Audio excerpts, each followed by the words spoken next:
राखीव प्रवर्गातील समाजाचा संयुक्त महामोर्चा।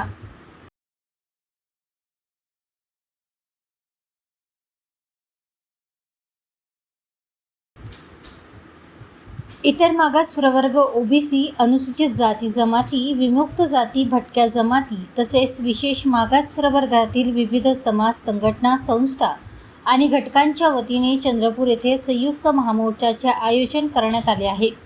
रविवारी 28 जून रोजी दुपारी 12 वाजता शहरातील गांधी चौक ते जिल्हाधिकारी कार्यालयापर्यंत हा महामोर्चा काढण्यात येणार आहे।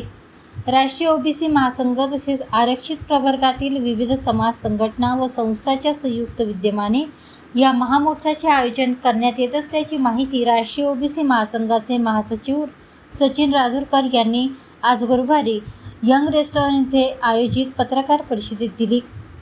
यावेळी दिनेश चोकारे, कृष्णा मेश्राम, जयदीप रोडे, बाळू खोब्रागडे, पप्पू देशमुख, मनस्वी गिरे, मनीषा बोबडे आदींची उपस्थिती होती। ओबीसी समाजाची जातीय जनगणना करण्यात यावी तसेच महाराष्ट्र शासनाने 14 मे 2026 रोजी झालेल्या मंत्रिमंडळ बैठकीत घेतलेला आरक्षण विरोधी निर्णय तातडीने रद्द करावा या प्रमुख मागण्यांसाठी या महामोर्चाचे आयोजन करण्यात आले असल्याची माहिती यावेळी देण्यात आली।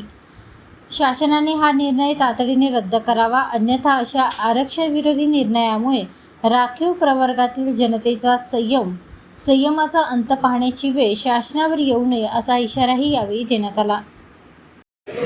चंद्रपूरमध्ये महामोर्चाचं आयोजन केलेलं आहे।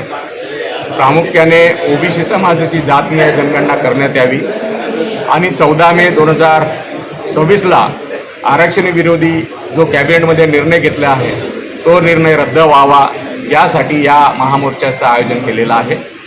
सरकारने जर जातनिहाय जनगणना नाही केली तर भविष्यामध्ये असहकार आंदोलन आम्ही पुकारलेलं आहे आणि येणाऱ्या हिवाळी अधिवेशनामध्ये आम्ही दिल्ली येथे रामलीला मैदानावर सुद्धा आंदोलन करणार आहोत।